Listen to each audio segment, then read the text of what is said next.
1장 15절 말씀 같습니다. 너희는 다시 무서워하는 정령을 갖지 아니하고 영자를 말씀으로 우리가 아버지라고 부르짖느니라. 이 말씀을 통해서 하늘에 계신 우리 아버지와 라는 제목으로 서열 문답이 웨스트민스터 신학으로있다고 하는데 배열이 문답이 한 140만 원 정도가 있고 요약한 것이 107만 원입니다. 그 중에 결론이 99번부터 100번까지인데 기도에 대해서 말씀드렸습니다. 아마 영상으로 저는 메시지를 올려드렸습니다만 지난주에 주님이 가르쳐주신 주기도문에 서론이면서 결론 그거 알고 있다. 그런데 먼저 구할 것입니다. 우리는 알고 있는 것 같지만 여전히 우리의 마음과 생각이 머무는 것이 우리의 중심입니다. 하나님은 우리에게 먼저 구할 것입니다. 그러면 그렇게 살아가면서 필요한 거 하나님이 우리가 구하지도 못했지만 있어야 할 거 아시고 더하여 주신다. 그거는 그렇게 많이 신경 쓰지 않아도 된다. 너희는 먼저 그의 나라와 그의 의를 구하라. 그러면 이 모든 것을 더해 주신다. 말씀이셨죠. 오늘 수요일 문답 문항인데요. 많은 시간이 흘러왔습니다. 개인적으로도 코로나 기간 동안에 3년 정도 복음의 가장 근본적인 부분에 깊이 뿌리내는 시간을 가지고 했는데 3년의 시간이 지나면서 여러 가지로 큰 원인을 개인적으로 받고 있습니다. 아마 여러분도 동의하시기로 했습니다. 이런 서론으로 생각해 볼 것은 우리가 모일 때마다 언제든지 마음속에 담고 있어야 되는 게 있는데 하나님의 말씀을 생각할 때마다 당연한 축복을 우리가 기대해야 되는데요. 그것은 영원한 생명을 말하는 거예요. 하나님은 우리에게 이 모양 저 모양으로 말씀하시지만 그 말씀이 가르치는 최종적인 방향은 영원한 축복을 말합니다. 전혀 우리가 세상에서 알 수 없었던 그 축복을 그리스도로 말미암아 당연히 누릴 수 있도록 말씀을 들을 때마다 붙잡을 때마다 역사하십니다. 그래서 하나님의 역사가 나에게 안 일어났을 때는 일반적으로 우리가 신념으로 붙잡고 있는 그거 말고 빨리 당연한 하나님의 축복, 생명의 축복을 기대해야 될 필요가 있습니다. 제가 5시 연동부에서 거의 술로 인생을 보냈고 거의 아무도 보살피지 않는 그런 분인데 말씀 전하는 현장에서 연결되어진 어머니 현장에 있는 현장이라서 가서 말씀도 전해드리고 예수 영접도 할 수 있다. 어쨌든 돌아가셨어요.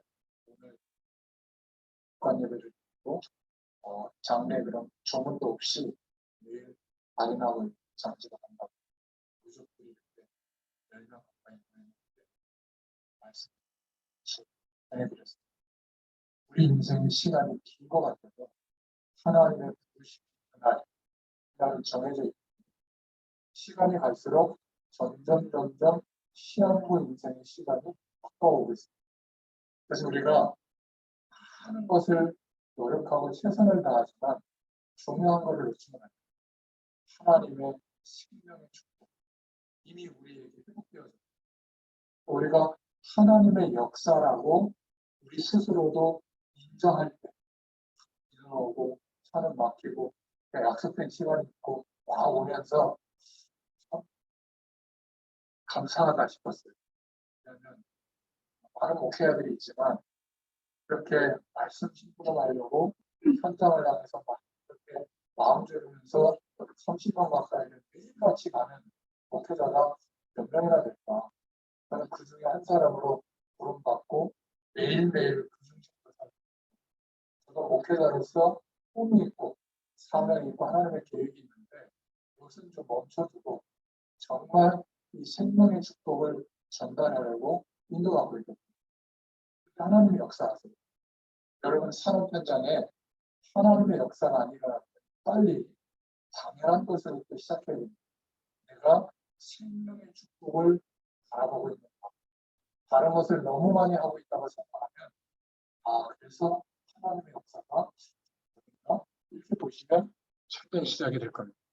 하나님의 말씀을 들을 때마다 필연적인 축복을 기대하고 구해야 되는데 그것은 내 생각, 내 경험을 따라가는 것이 아니라 하나님의 영, 성령의 인도를 받는 겁니다. 그래서 멈춰야 되는 시간이 있는 겁니다. 멈추는 것만이 아니라 우리를 하나님 앞에 드러내놓고 분별받는 시간이 필요하고요. 또 하나님의 그 영원한 축복에 대해서 집중하는 시간이 필요한 겁니다. 그래서 낙심하지 말고 하나님의 응답과 축복이 온다면 내가 지금 성령 하나님의 인도를 받고 있구나. 아니면 아직 그 인도를 못 받고 있구나.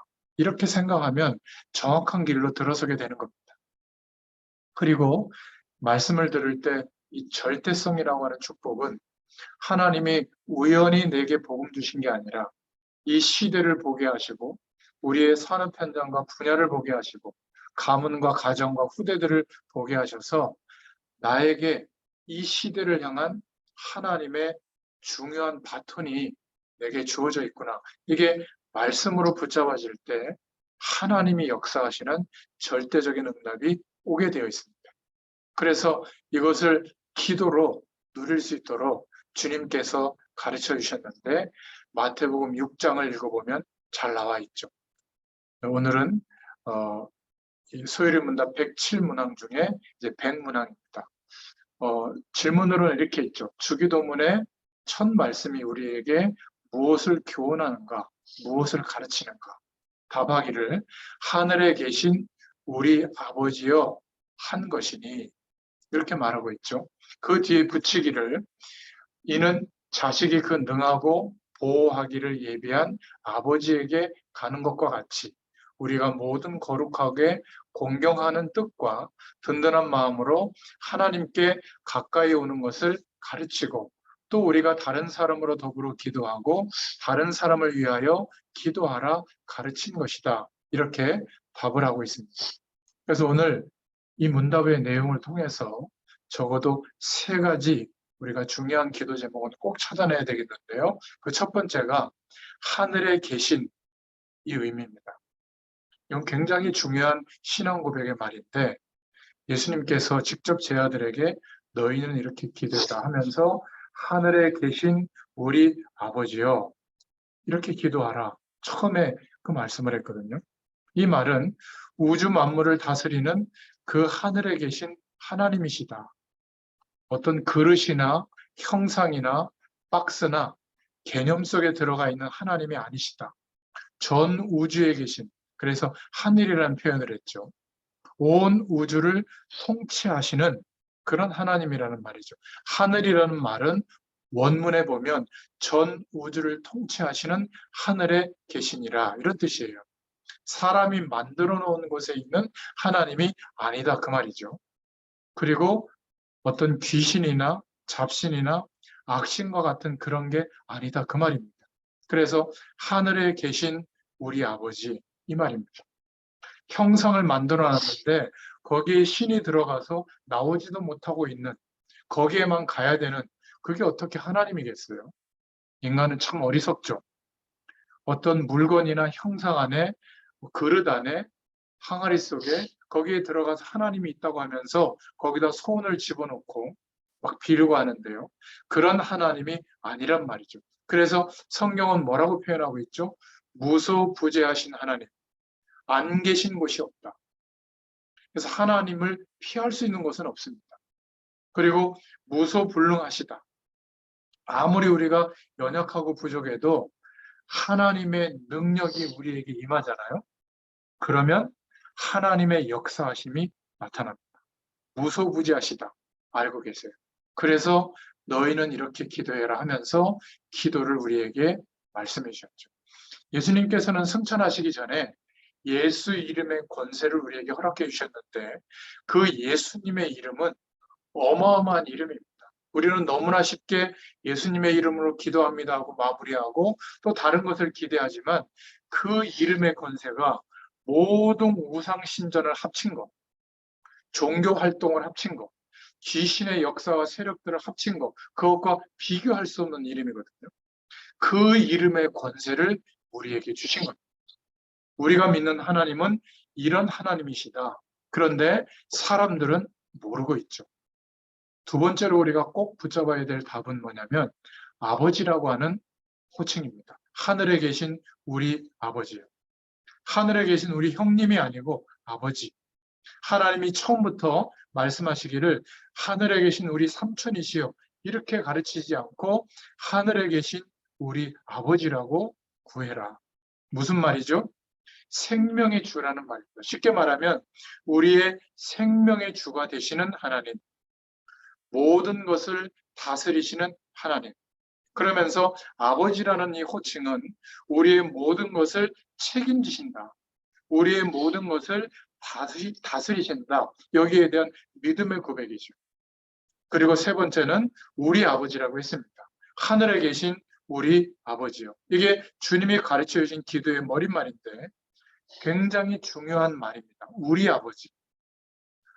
오늘 답에도 해석을 아주 잘했는데 함께 더불어 기도하고 다른 사람을 위하여 기도한다. 이렇게 표현한 겁니다. 굉장히 중요한 신앙의 고백이죠. 임마누엘, 우리와 함께 하시는 하나님. 창세기 3장 15절 여인의 후손의 언약, 출애굽기 3장 18절에 피제사 드리는 언약, 이사야서 7장 14절에 여인의 후손의 언약, 그리고 마태복음 16장 16절에 그 언약을 완성해 주신 그리스도의 언약을 통해서 드디어 첫사람 아담과 하와만 경험했던 영원하신 하나님이 우리와 함께 하시는 축복, 생명이 회복되어지고 시공간을 초월하시는 하나님의 배경이 누려지는 생명이 회복된, 그래서 그런 우리와 함께 하시는 하나님, 그 하나님께 기도하는 것. 그리고 마태복음 18장 18절부터 19절에도 보니까 더불어 함께 기도할 때는 성경에 반드시 응답하겠다고 약속해 주셨어요. 그래서 두세 사람이 모인 곳에 함께 하겠다고 말씀하신 겁니다. 그리고 우리 아버지라는 이 구하는 기도 제목 속에는 다른 사람을 위하여 기도하는데 역사가 일어나는 겁니다. 여러분들은 저를 위해서 기도해 주시죠? 저도 여러분들을 위해서 기도합니다. 매일은 솔직히 까먹을 때도 있고요. 그런데 월요일 날은 잊지 않고 기도해요. 제가 약속해 놓은 날이고 하나님 앞에 이 말씀을 심부름하기 위한 현장으로 여러분들의 마음과 생각을 품고, 다른 것은 모르지만 여러분들의 영적 상태는 제가 오래 지켜봤기 때문에 그냥 말 안 해도 알겠더라고요. 그래서 거기에 예수 생명과 능력으로 역사해달라고 아마 여러분보다 제가 더 집중으로 기도할 거예요. 하나님은 이 중보 기도의 역사가 얼마나 엄청난지를 저와 여러분에게 알게 해주실 줄로 믿습니다.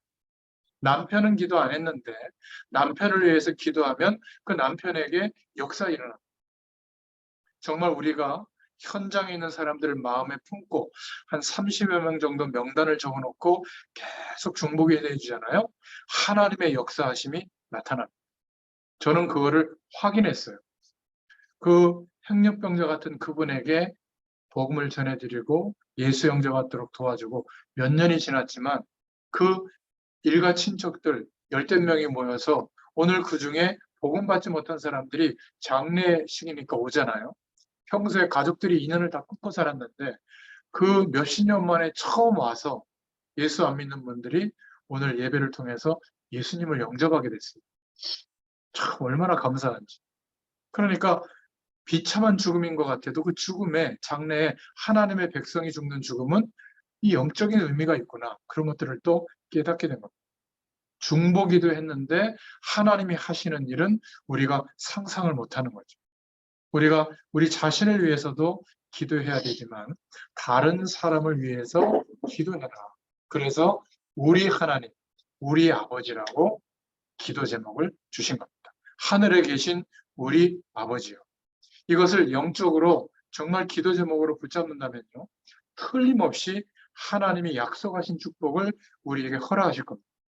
다음번에는 이름이 거룩히 여김을 받으시오며, 여기에 대한 신앙 고백의 의미를 우리가 붙잡게 될 텐데요. 이 소요리 문답을 구성하신 분들이 1600년경에 영국의 믿음의 선배님들인데 이것을 머릿말이라고 설명한 겁니다. 우리가 할 일이 여기에서 딱 한 가지 있죠.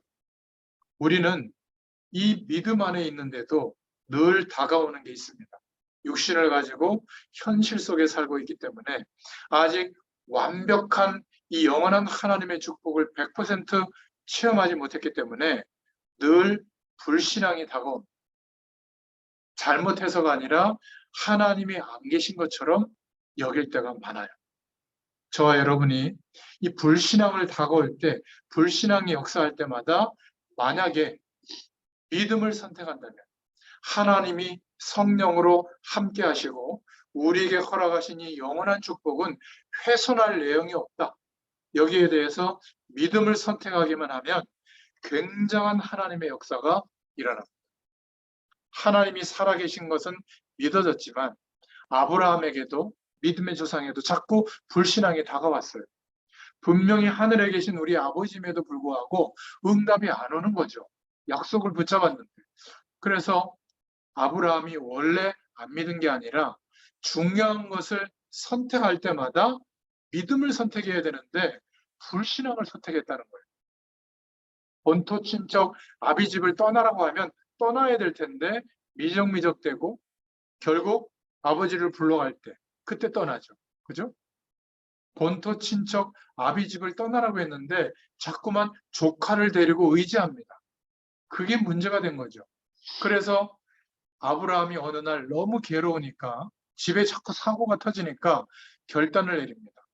조카를 통해서 덕을 좀 보려고 하는 게 나쁜 게 아니라 하나님이 조카 말고 내 후사, 너에게 나오는 너와 너의 아내를 통해서 나오는 씨로 말미암아 하나님의 역사가 이루어진다고 약속했는데도 안 믿어진단 말이죠. 왜냐하면 육신적으로 이루어질 수 없는 경수가 끊어진 생물학적으로 아이를 낳을 수 없는 상황이 되니까 믿을 수가 없잖아요. 그래서 중요한 순간에 불신앙을 설득할 수밖에 없었던 거죠. 우리도 마찬가지 아니겠습니까? 그런데 아브라함이 처음으로 조카 롯과 결별하는 믿음을 선택했죠. 그러면서 뭐라고 얘기했죠? 내가 선택하는 모든 것을 양보하겠다. 좌하면 우하고 우하면 내가 좌하겠다. 아브라함이 그런 믿음의 사람이 아니었어요. 그런데 처음으로 믿음을 고백했을 때 하나님이 아브라함에게 축복하신 내용입니다. 아브라함아, 내가 눈을 들어서 바라봐라. 그리고 동서남북을 봐라. 종과 횡으로 다녀봐라. 내가 밟는 모든 것을 내게 주겠다. 이거는요, 열심히 노력하라 그 말이 아니에요. 믿음을 선택했을 때 하나님이 보여주시는 확신이에요. 너와 내 자식에게 이 영원한 축복을 영원히 허락하겠다. 중요한 순간에 믿음을 선택하느냐, 불신앙을 선택하느냐가 이렇게 중요해요. 하나님이 보실 때는 우리는 별거 아니라고 생각하지만 하나님이 보실 때는 하나님의 역사의 시작인지 아니면 여전히 우리가 노력하는 그 과정 중에 있는지 그 분기점이 되는 겁니다. 저 여러분이 불신앙을 버리고 믿음을 선택할 때 하나님이 보실 때는 굉장히 중요한 순간이에요. 특히 산업 현장은 더합니다. 너무 육신적인 조건이 가득 차 있는 곳이기 때문에 아마 우리의 경험을 넘어서기가 어려울 겁니다. 불신앙을 자꾸 선택하면 마귀가 볼 때는 굉장히 자기가 역사하는 시점이 되는 겁니다. 속일 수 있는 시점이 되는 거죠. 그런데 아브라함은 또 불신앙을 하는 겁니다. 너무 육신적인 우리와 똑같은 모습이죠. 어떤 불신앙이 생긴 거죠? 부인을 통해서 아들을 주겠다. 그런데 아무리 전능하신 하나님이지만 육신의 생물학적 그런 결과가 끊어져 있는 상태인데 안 믿어지거든요. 그래서 어쩔 수 없이 하갈을 통해서 아들을 낳은 겁니다. 그때 당시에는 관습적으로 그런 경우가 많이 있었거든요. 그런데 왜 아브라함에게는 큰 죄가 되느냐면 하나님이 약속하셨잖아요. 내 씨로 말미암아 너와 너의 아내의 씨로 말미암아 열방을 살리겠다고 했는데 중요한 것은 결정적인 순간에 이것을 안 믿은 거예요. 어쩔 수 없이 조건 때문에 믿을 수 없는 상황이 된 거죠. 우리도. 사실 세계복음화를 얘기하지만 사실은 대부분 안 믿고 있습니다. 언제 믿음이 생기죠? 내 육신적인 조건이 월등히 몇백 배는 나아져서 정말 사람들이 봐도 부러워할 만한 경제적 조건에 갖춰졌을 때는 세계복음화 하지 뭐 아마 이렇게 될 수 있을지 몰라요. 그런데 아무것도 없을 때 이 언약이 실제가 되는 것이 하나님이 원하시는 것 같아요. 왜? 하나님이 하시거든요. 이 세계복음화의 축복은. 그리고 그 축복이 멀리 있는 게 아니라 오늘을 살아가는 내 현실 속에 있는데 안 보이는 겁니다. 우리 자녀가 세계복음화의 축복을 누릴 하나님의 사람으로 크거든요. 근데 안 보이는 거예요. 어느 날 믿음의 눈을 뜨면 보잘것없는 내 조건인데 이 속에 하나님의 홍해 속에 준비한 길처럼 하나님이 역사하시는 길이 보이게 될 줄로 믿습니다. 너와 내 자녀에게 영원히 주겠다. 여러분, 내 씨로 말미암아 열방을 살리겠다. 그래서 이스마엘을 낳았는데 그게 지금까지 문제가 되는 겁니다. 불신앙과 믿음은 우리에게 동일하게 있어요. 우리는 단순히 물건으로 창조된 게 아니라 인격적 존재로 창조됐기 때문에 중요한 순간에 선택할 때 믿음을 선택하느냐 불신앙을 선택하느냐에 따라서 같이 복음 안에 있는데도 결과가 천지 차이로 달라지는 겁니다. 믿음을 선택하면요. 약속합니다. 하나님의 역사가 시작돼요. 정말로 그렇습니다. 근데 진짜 하나님이 100세의 아들을 낳게 됐잖아요. 그 아들 이름이 이삭이에요. 처음에는 믿을 수가 없어서 비웃었는데 나중에는 정말 하나님이 역사하시니까 진짜 웃게 된 겁니다. 이삭이라는 뜻은 웃는다는 뜻이거든요. 근데 이 이삭을 키우고 있는데 어느 날 하나님이 갑자기 아브라함에게 시험하시려고 원래는 이래야죠. 너에게 큰 축복을 주려고 하니까 시험한다. 이래야 될 텐데 그냥 아브라함을 시험하시려고 성경은 그렇게 나와 있어요. 내가 내게 큰 복을 주겠다. 그 대신 시험한다. 이거 통과해라. 이러면 간단한데 그런 말 없이 아브라함을 시험하시려고. 이러면요 우리는 아무리 믿음 좋아도 흔들립니다. 그렇지 않겠어요? 내 아들을 바쳐라. 그것도 그렇게 어렵게 기적같이 얻은 아들인데 내 사랑하는 독자 아들을 바쳐라. 그것도 번제로 드려라. 말문이 막힐 일이죠. 근데 이때 히브리서에 보면 아브라함은 드디어 믿음을 선택하게 됩니다. 우리 아들이 죽었을 때 하나님은 그래도 살리실 수 있는 하나님이다. 그렇게 믿었습니다. 성령은 그렇게 조명을 했거든요. 그러니까 번제로 드릴 때 시험하지 않고 막 급하게 내려칠 때 하나님이 급해가지고 3번씩이나 부르죠. 그리고 이 아들 대신에 번제로 드릴 수양을 준비한 축복을 아브라함과 이삭에게 보여주시고 체험시켜 주십니다. 하나님이 이때 그렇게 말씀하셨죠. 이제야 내가 내 믿음을 알았다. 너로 말미암아 이제 열방이 복을 받게 될 것이다. 내가 대적의 문을 얻게 될 것이다. 그러면서 너로 창대케 하리라 약속해 주셨습니다. 여러분 우리는 믿음을 선택하는 게 중요합니다. 다니엘과 세 친구들은 그리 아니하실지라도 똑같은 상황에서 하나님이 해결해 주시겠지가 아니라 그리 아니하실지라도 믿음을 선택했습니다. 우리가 막 열심히 신앙생활하고 기도생활하는 것도 중요하지만 기도 이전에 믿음을 선택할 수 있도록 정말 여러분이 하나님 바라볼 수 있기를 축원드립니다. 예는 수도 없이 많지만 여러분 잘 아는 마틴 루터가 갈등이 생겼죠. 다 그냥 아무 소리 안 하고 분위기상 흐름상 그냥 넘어가잖아요. 그런데 마틴 루터가 보니까 교회는 이게 이렇게 되면 안 되거든요. 복음의 말씀도 안 믿지, 복음도 안 전하지, 다른 복음보다 위의 기준을 만들어 가지고 그것을 어기면 복을 못 받고 어기면 복 받는다고 그러지. 죽은 자가 헌금을 딸랑 내릴 때 연옥에서부터 한 걸음 올라온다고 말하지. 그거 가지고 엄청난 베드로 대성당을 짓고 있지. 쉽게 말하면 행위를 기준으로 하나님의 축복을 얘기하고 있단 말이죠. 그런데 그걸 아니라고 말할 용기가 없는 거예요. 근데 어느 날 루터가 여기에 도전을 하게 된 겁니다. 뭐라고요? 오직 의인은 믿음으로 말미암아 구원을 얻는다. 당신들의 행위로 구원받는 게 아니라 믿음으로 구원받는다. 예수 믿음으로 구원받는다. 이게요, 생명을 걸어야 될 얘기예요. 그랬더니 당연히 천주교에서 가만 놔두겠습니까? 그런데 그렇게까지 문제가 될 줄 몰랐죠. 마틴 루터를 세워놓고 법정에서 종교재판을 벌인 겁니다. 재판 중에 제일 무서운 재판이 한 번 했다 하면 끝이거든요. 사형입니다, 사형. 종교재판은 마녀재판과 똑같거든요. 결국 이단 정죄를 당한 거죠. 조건을 달았어요. 혹시 기회를 주겠다. 죽을 거 아닌데, 죽을 거를 알고 있는데 기회를 주겠다. 이러면 얼마나 흔들리겠어요. 그죠? 마지막으로 기회를 주겠다. 그때 루터도 흔들려가지고 일주일만 기회를 달라고 합니다. 이게 흔들렸다는 증거죠.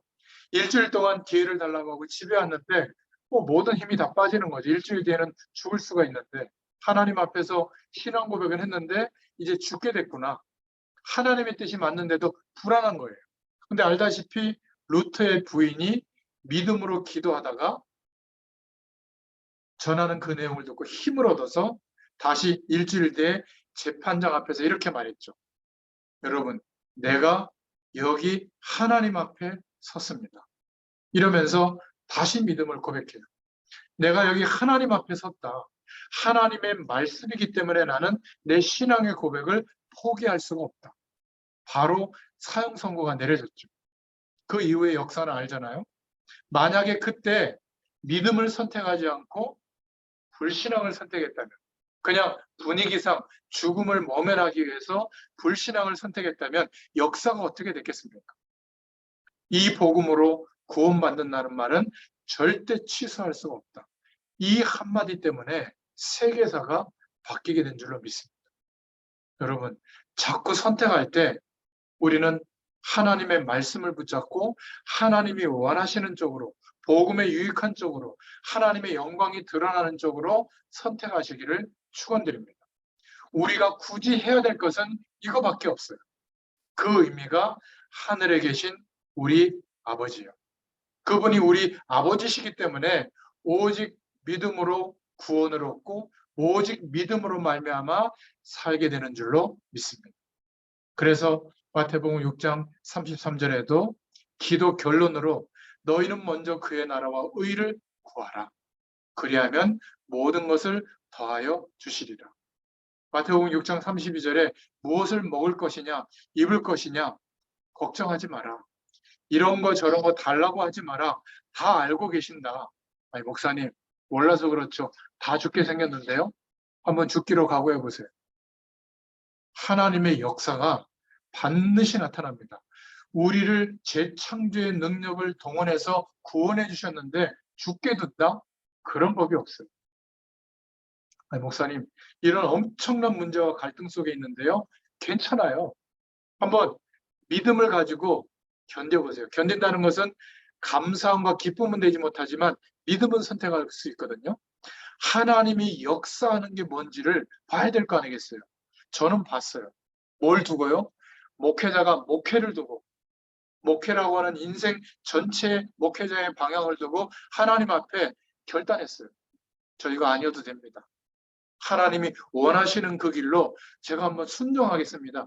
제 인생 전체를 정말 드리겠습니다. 하고 부흥을 위해서, 나를 위해서 복음 전하는 게 아니라 이 복음을 전하는 것이 하나님의 이유이기 때문에 여기에 인생을 한번 들여본 거예요. 30년을.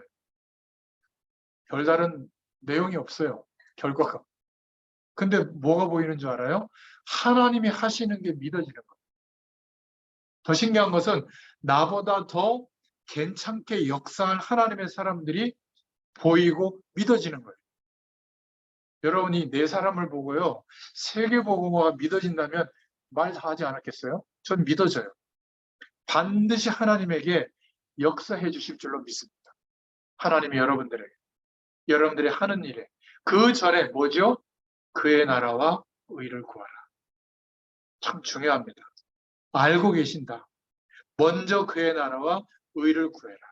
그래서 저는 본격적으로 이 복음을 어떻게 전할지를 두고 기도한 거예요.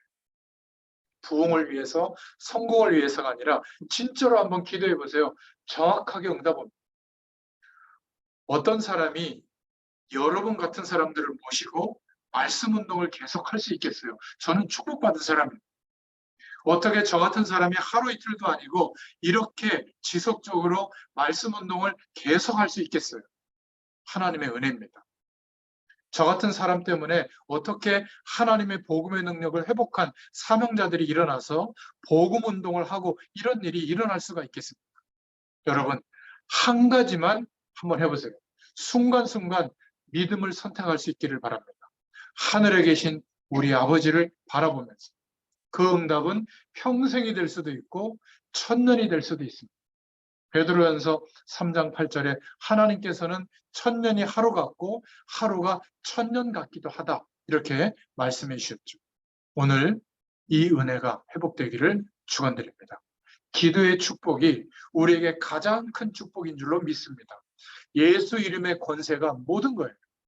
하나님의 능력과 권능을 나타내는 그 이름이 우리에게 주어진 줄로